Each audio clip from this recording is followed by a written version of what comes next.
একটা সদর্থক পদক্ষেপ, তাকে আমরা স্বাগত জানাচ্ছি যেভাবেই হোক।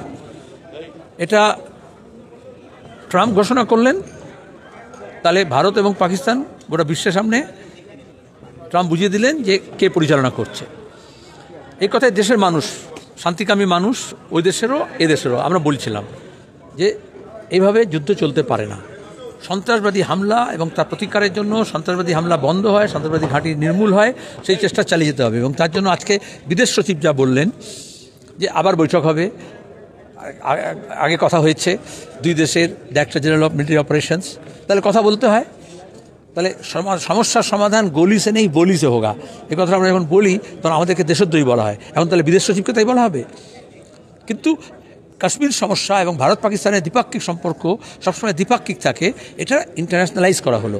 তাহলে এটার দায় কিন্তু মোদী সরকারকে নিতে হবে। আমরা কখনোই চাইনি যে আমাদের কোনো একটা থার্ড আম্পায়ার হোক। আমরা নিজেদের সমস্যা কেন মেটাতে পারবো না নিজেরা? ভারতের সে শক্তি আছে, কিন্তু দেখা গেল যে আমরা একটা তৃতীয় শক্তির কথা শুনছি। এবং ট্রাম্প বলেছেন যেটা মারাত্মক, যে কাল সারা রাত ধরে আলোচনা হয়েছে, তাহলে রাত ভর আন্ডা পাকায়া। এবং দুই দেশের মধ্যে কথাবার্তা হওয়ার আগে ওখানকার যিনি সেক্রেটারি অফ স্টেট তিনি বলেছেন যে বিদেশ সচিবের সঙ্গে কথা বলেছেন, আমাদের ওদের আর্মি চিফের সঙ্গে কথা বলেছেন, তারপরে দুই দেশের ডিজিএমও কথা বলেছে। কিন্তু 12 তারিখে আবার আলোচনা আছে।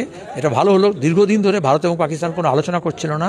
আলোচনা করতে হবে, কূটনৈতিক চাপও বাড়াতে হবে, অর্থনৈতিক চাপও বাড়াতে হবে, এবং পাকিস্তান থেকে আমাদের দেশে যাতে হামলা না হয় তার জন্য সন্ত্রাস ঘাঁটিগুলোকে নির্মূল করতে হবে। এবং আমরা এটাই বলেছিলাম, তার জন্য যুদ্ধ নয়, যুদ্ধের অতিরিক্ত আর অনেক পথ আছে, সেই পদক্ষেপ নিতে হবে। কিন্তু আমার দুঃখ হচ্ছে যারা টেলিভিশন চ্যানেলে রাত্রি 9টার সময় বসে যুদ্ধ বাজাচ্ছিলেন এবং ভিডিও গেম খেলছিলেন, এবং আজকে যারা তার জন্য প্রস্তুত হয়েছিলেন, তাদের কী হবে?